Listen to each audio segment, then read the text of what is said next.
right, what's up, everybody? Welcome to another episode of the Brooklyn Boxing Podcast. I am joined today by Tony Tolj, all the way over in Australia. Thanks so much for joining me. No worries. Great to be on. And for those who don't know, Tony, you're obviously a promoter and manager of a lot of guys over in Australia, been in the biz for some time now.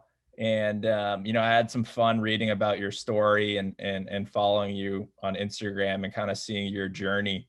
But I'd love for you to talk a little bit about, before you jump into your story, to really kind of describe what it's like to be a promoter versus a manager. I think a lot of fans that probably aren't, hardcore boxing fans, they might not know the difference. So if you could dive into a little bit of the differences between, being a promoter and a manager to a lot of these fighters in Australia, and how that all works for you on the business side, the relationships. From the manager side, you're looking to guide the pathway for your fighter in the best way possible. Give him guide him up the rankings, trying to get towards the world titles, and give your fighter every opportunity to be as successful as possible. And you're just looking after that particular fighter. Where when you're the promoter, you got to look after the whole show. So everyone's sort of got to be treated equally. Obviously, you look after your main event a little bit more, but it's a lot different. I get stressed out with the boxing promotion side when there's no problems, because there's always problems. And if I don't have any problems, that's when I get worried, because I know that they're coming. There's going to be an injury. There's going to be a pullout. You got to find a replacement fighter. You got to just juggle so many different issues, and then if you got other events on at the same time, like if you've got a basketball game or a football game or a soccer game, that affects your numbers and your crowd and all those little things. It's just completely different kettle of fish. Yeah, and balancing that, right, with a lot of the shows you do in Australia must be tough, right? If you have, guys you're specifically managing, maybe putting them up against guys in your own stable. Like, how does that work when you're organizing a more local show? Well, at the moment, there's where I live in Australia is Perth. That's the west coast, and you've got we've got restrictions where at the moment we can't go to Melbourne because they've got a couple COVID outbreaks. So they're just only yesterday gone into a 5-day lockdown. We can't travel to there at the moment, and we've got issues going to New South Wales and Queensland. It's easing up where. As of midnight tonight, we're going to have all our restrictions eased, which is making it a bit easier. But we've got, basically, we haven't had a show in Perth for just under 12 months. And we've got 2 guys in the main event that I both manage, and I'm promoting the show. But I've said to them, and it's a great fight, and it's a good 50-50 fight. But I've said it's that difficult to get your fights at the moment. It's my duty as a manager to get you fights and get you good opportunities. So the only good way to get the opportunity is for these 2 guys to fight each other. So, and because it's for such a good fight, I've got it for a WBA regional title. So then it's worth something. Then they get to fight. Like better opportunities, easier for them to go into state because they're more well credentialed. But that's all the little headaches of the promotion side and the managerial side. And probably something you didn't expect to be dealing with, right, when you started your career. I know I read a little bit about how you were in graphic design and then you jumped into boxing, and kind of unexpectedly, right? And then that kind of took off once you signed Chris John. Yeah, that's right. It was, I started just designing the posters for the boxing events. And, week by week, month by month, I just was doing more and more. And then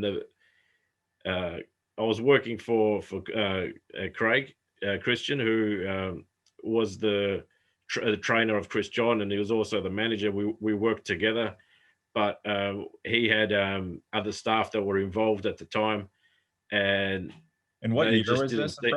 What year was this? I think this would have been just 2003. Okay, gotcha.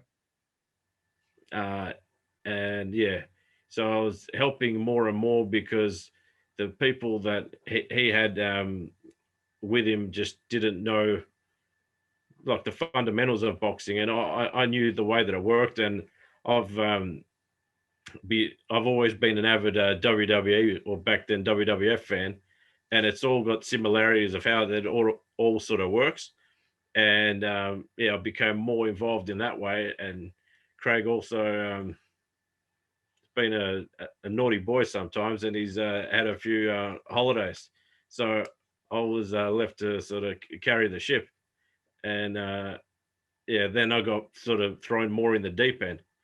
And yeah, it was around about that time that we ended up fighting Juan Manuel Marquez.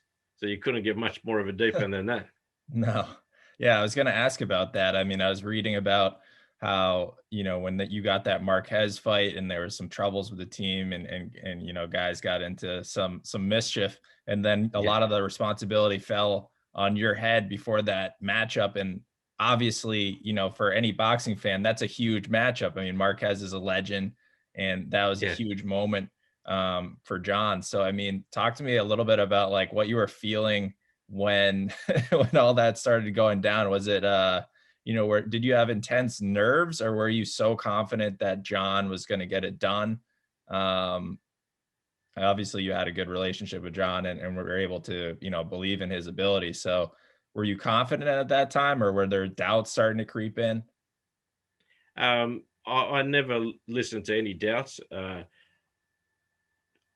I wouldn't say the word confident. I just love a challenge, and that you can't get more of a challenge than that. But one of the guys, there were a couple of guys helping me as well. I live in Perth, and that's where Chris was training at the time, Chris John, and we also had Angelo Hyder on the East Coast. So I was getting some good, valuable advice from him. But also, one of the backbones of Chris John as well was Samson Lukowitz, who's absolutely killing it at the moment with his shows and his fighters. But we're all working together, and I think Marquez was offered. I think he was offered Morales for 700,000 from Top Rank, and he said no. I'll only take that for 900,000. They said, well, for 900,000 we can give you Manny Pacquiao. He goes, no, for Manny Pacquiao I want 1.2 million. And they said, well, mate, this is just not in the economics. We can't deliver that. And they ended up leaving that fight go to purse bid, and we put the loan purse bid in, and we got Marquez over to Indonesia. Instead of him getting 700,000 for one fight or getting 900 for the other fight, he ended up coming over and getting paid just under $32,000. Oh my gosh, what a nightmare for his team. Yeah, that's right. Oh man, but talk to me about, I mean, Chris John, obviously he was a legend, right? In Indonesia, but there was troubles in promoting him outside of his home country. Um, Talk to me about the challenges there, and maybe some of the strategies you had to really spread his brand and name outside of his home country, where he was obviously looked at as, a Manny Pacquiao type figure, Manny, how Uh, he is in the Philippines. we're just looking at the best options for him. And one of the things I dislike is when people go, oh, Chris John, he only ever fought in Indonesia, so he's just a home champion. I consider him like in the sort of the mold of Muhammad Ali. Obviously, you can't compare the abilities with Ali, but the old school world champion. Chris John fought in Singapore twice. He fought in Australia three times. Sorry, he fought in Japan three times as well, and he fought in America twice. So he's fought in 5 other countries multiple times, defending world titles. One of them as well is when he fought Rocky Juarez in Texas. Not only did he throw, but he landed 400 more punches in the first fight. Landed 400 more punches, and it was a draw. So you tell me if anything's a bit suspect there. Yeah, sounds like a classic boxing judges there, unfortunately. But yeah, no, it's interesting to hear, just kind of the backstory on John, and obviously a guy with that much success in his career. But you gotta really push to promote him. It's an interesting balance, especially when he can back it up, obviously, with his skill set and his record and everything. So, but when you first met John, and you guys were able to sign him, I know you've talked a little bit about things you look for in fighters when you sign them. You kind of have that feeling like they could be a champ or they could be someone special. Was that something that you got right away with John, or what was that type of interaction Yeah, like when you first talked to him? he's just got that aura. There's just something about certain people that you can't describe. You just know if this person's got it or they don't. But one thing that I look for as well in fighters is you can have all the ability in the world, but you can just be a terrible person. If you got good character, that's one of the biggest attributes for me, because you're working with these fighters for so long. It's almost like you've got a marriage with these people. So you're spending so much time. You want to enjoy that time with the person. If they're terrible people, and oh, look, we're going to do a 6 or 8 week training camp with them, and you go, oh no, I don't want to be part of this. So you want to enjoy the time. Like we just had 2 back-to-back training camps with Andrew and Jason, and yeah, we had a great time over there.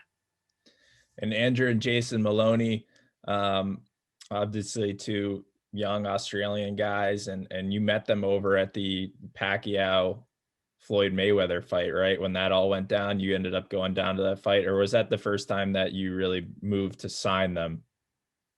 No, it was interesting. I seen them there, but I technically saw them, but I didn't meet them. I knew the trainer, and I bumped into him, and I said hello, and I said, oh, and I just said, oh, who are these little blokes, little guys?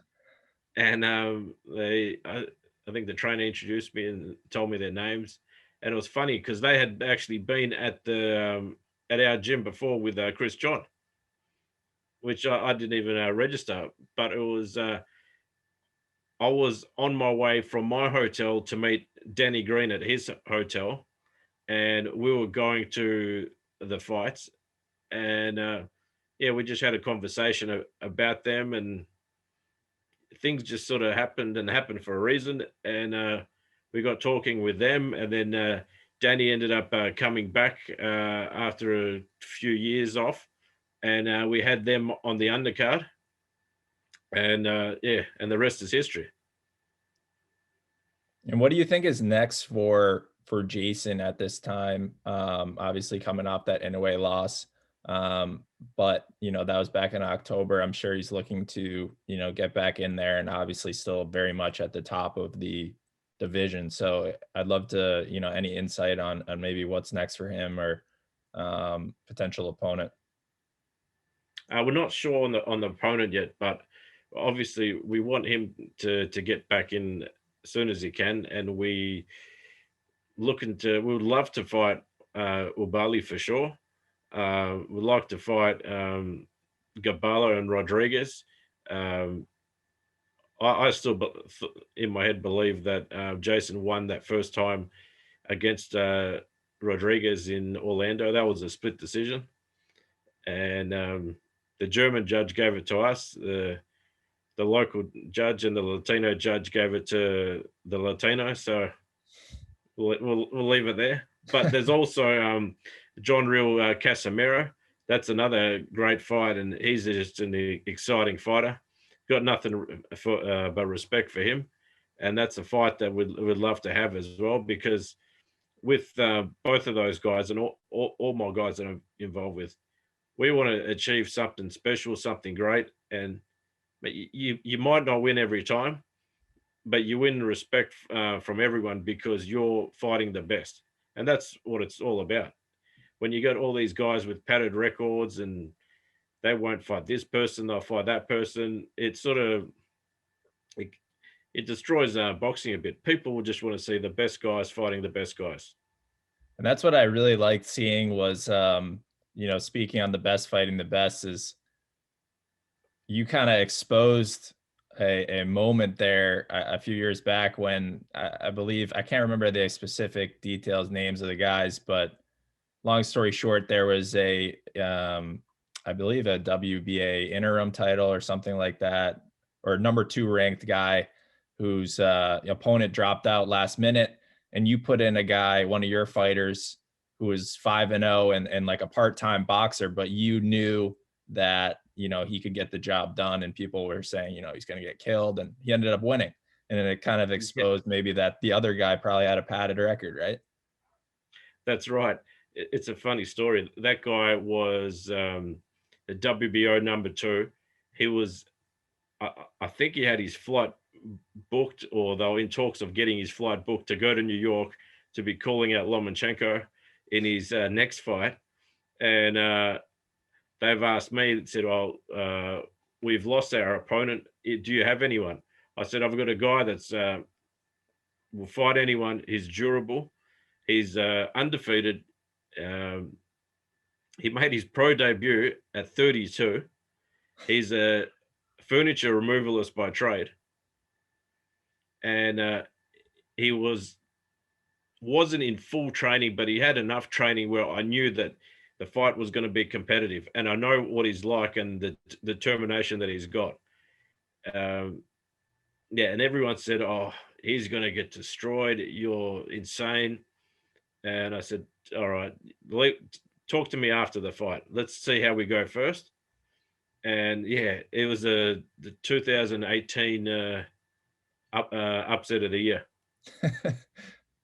I mean, that must have been almost funny, right? When it happened, for the team Yeah, to be that's looking right. at that. Even when they announced the scorecards, I said, "I think we won the fight, but I'm just convinced that we're going to get robbed here." So you see everyone jump for joy, and I was just ecstatic. I said, "Oh, really?" So I was pleasantly surprised. Then they had a rematch as well, and because this time it was a guy from Perth versus a guy from Sydney, and the fight was in Brisbane, so it was all neutral. We had the rematch in Sydney against the guy in Sydney, and our guy should have won the rematch again, but they had it 96-94 on all scorecards. And they won't do the trilogy fight, but we've been calling it for every time. They don't want any part of the furniture man now. No, that's right. He's known as the boogeyman in Australian boxing because no one wants to fight him. I'm sure, yeah, after pulling that off, right? I mean, he was 5-0 when he stepped in the first time? Yeah, that's right. 5-0 with 1 draw. And then he probably shot right up the rankings, unless maybe not with the No, politics, but and this is what I went into bat with those sanctioning bodies as well, is which I found ridiculous. It was only a 6-round fight. They didn't want to. The WBO wouldn't allow the fight to be 10 rounds because they didn't think he had enough wins to be challenging the world number 2. So they wouldn't put the regional title on. The WBA listened to me and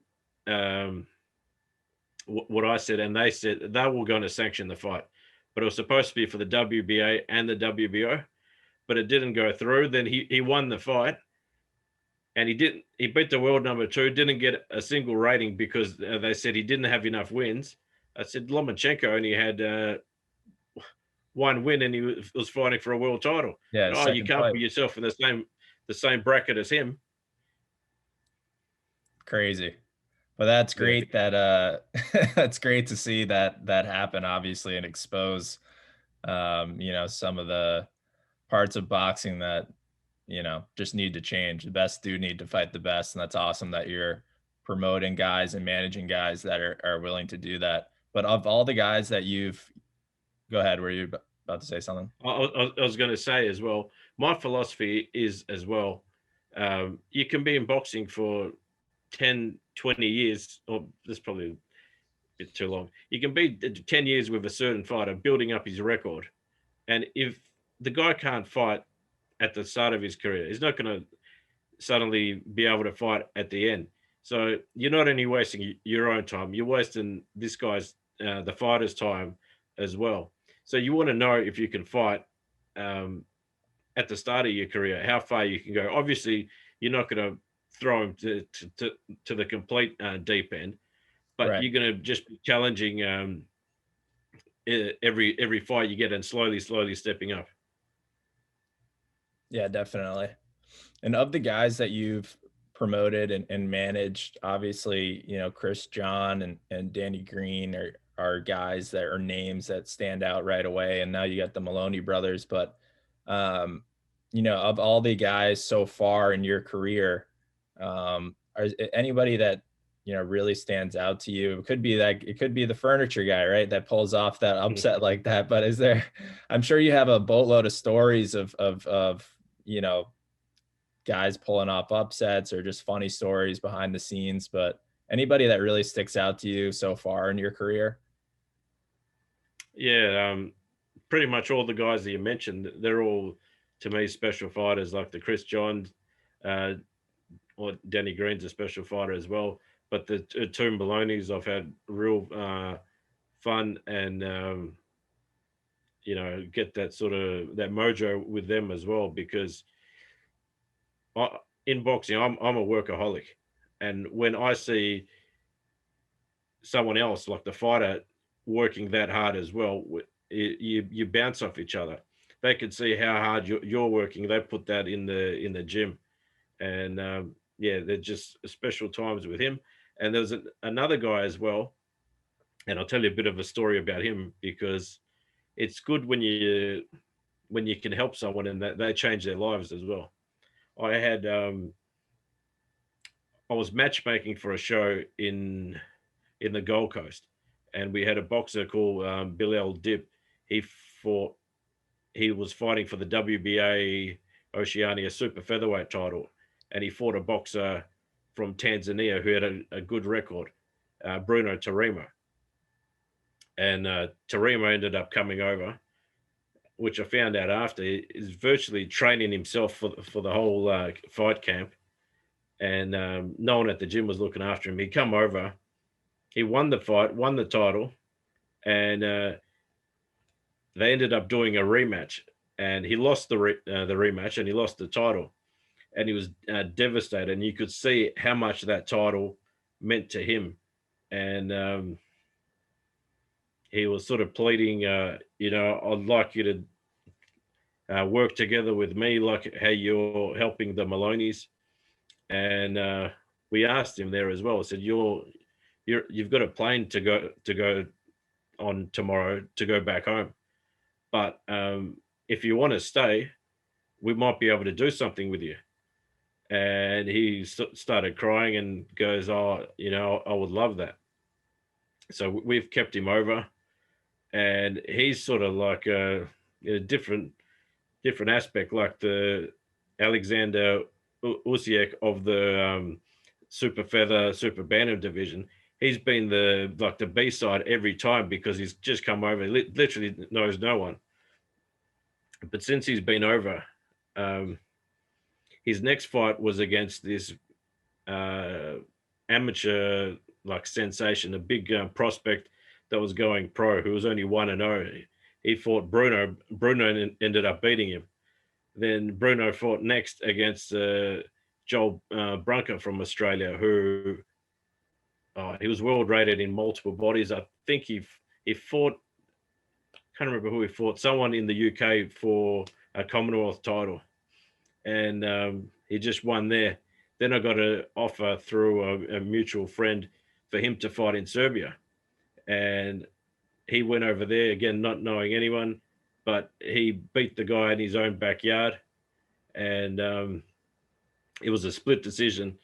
And that one judge was that terrible because he clearly won the fight. The supervisor said to him there and then, "You will never judge an IBF title fight ever again." So he sacked him immediately. Then he fought again on one of the Tim Zoo's undercards against Nathaniel Mayer, who just had lost to Jazza Dickens, who's fighting for the IBF super or featherweight title. So he beat him, and then he just fought Paul Fleming, and there was a head clash there, and he was going to win, but it didn't go enough rounds. But long story short, so he's ended up coming over as an opponent, but we've kept him over, and now we've applied for his permanent residency as well. So now he's WBA and IBF number, I think 10 or 11 in the super bantamweight division, and he's just getting better and better. And he just sent me a message the other day. He goes, "Thank you so much, boss. You not only helped me, but you helped my wife, you helped my children, you helped my mother, you helped my father." It's just things like that that were pretty special. And another one too is Andrew, when he fought in for his WBA title eliminator in Chile. We literally knew no one at all from Chile, but we don't care. We're always up for the challenge. So we went there. We made some contact with some people, and Andrew ended up getting a local guy as a sparring partner, and him and his team around him couldn't be any more helpful. They're just really, really beautiful, generous people that done everything they could to make us feel like we're at home. And we won. Got the knockout victory. Won the title eliminator. And in my book, when someone helps you that much, you have to help them in the same manner back. And that sparring partner was Andreas Campos, who was 4-0 at the time, and they were talking like, "Oh, we'd like someone to help guide our career." And then I offered if you'd like me to work with you, and they apparently he started crying as well, and he goes, "Oh, that would be so great." And within 6 months, it was 4-0. He fought for the national title, the WBA regional, WBO regional. Now he's number 9 in the flyweight division in the WBO, and number 15 or 14 in the WBA now. That's unreal. Yeah, I mean, those stories, that's awesome to hear from you, especially because you're a young guy in the boxing game in terms of promoters, and like, you see the Eddie Hearn, Bob Arum, and Heyman, and like all the bigger names, but there's a lot of guys who have been in the game forever. There's a lot of guys who don't do it right in terms of helping people out. So it's always good to hear someone like yourself who's changing that and is young in the game. So I'm looking forward to everything that you're going to do in the future, and excited to follow the Australian boxing scene and all you guys that are leading the way over there. But I appreciate you coming on today and talking a little boxing. I'd love for you, before we wrap things up, maybe just highlight a few things that are potentially on the way once the pandemic slows down, or any fighters that might be in the ring soon. We're still working on the Andrew and Josh Franco to fight in their trilogy. We're looking to have that in Australia, but we're still going through the motion of that at the moment. And on the same card, we'll look to have Jason on as well. So those two will be fighting soon. Well, hopefully we get that over the line. And we're looking to have Bruno back in the ring as well. we've also got another sparring partner that's working with Bruno, Andrew, and Jason. That's Luke Boyd. He was the WBO 15 in the super bantamweight division, but he hadn't fought for long enough, so they took him out of the ratings. He's still the Oceania champion, so we're looking to get him back in the ring.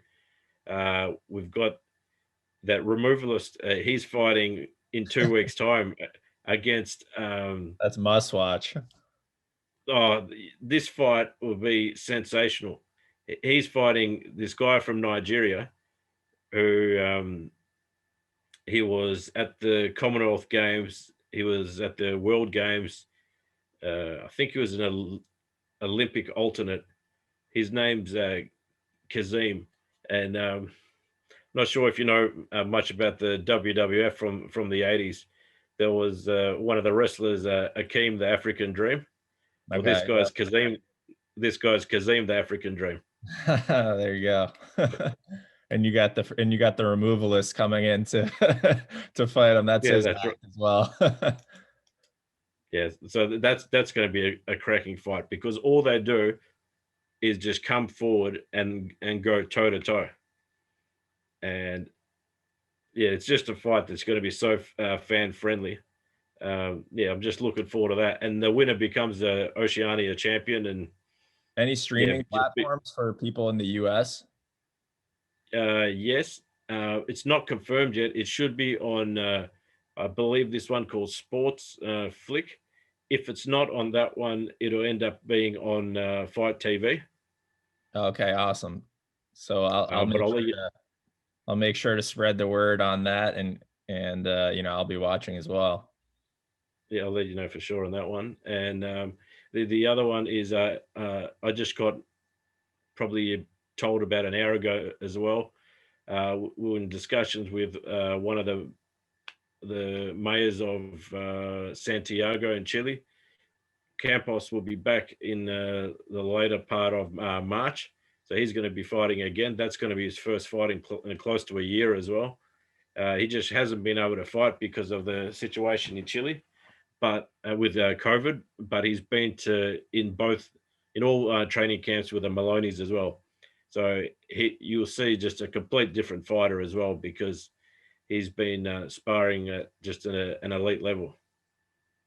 Looking forward to it.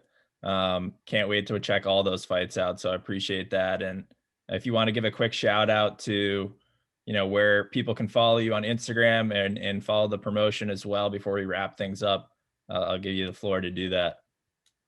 Yeah, thanks for that. Yeah, you can follow me on Instagram on just my own name as Tony Tolj, same as Twitter. That's TOLJ, and on other social media, the company name is Dragonfire Boxing. On Twitter and Facebook is Dragonfire Boxing. Instagram is Dragonfire_boxing, and Twitter is Dragonfire Box. There you go. Well, I appreciate it. Thanks so much, Tony. I had fun talking to you today, and I know the listeners are going to enjoy all the stories as well. So appreciate the time. Thank you. Appreciate your time as well.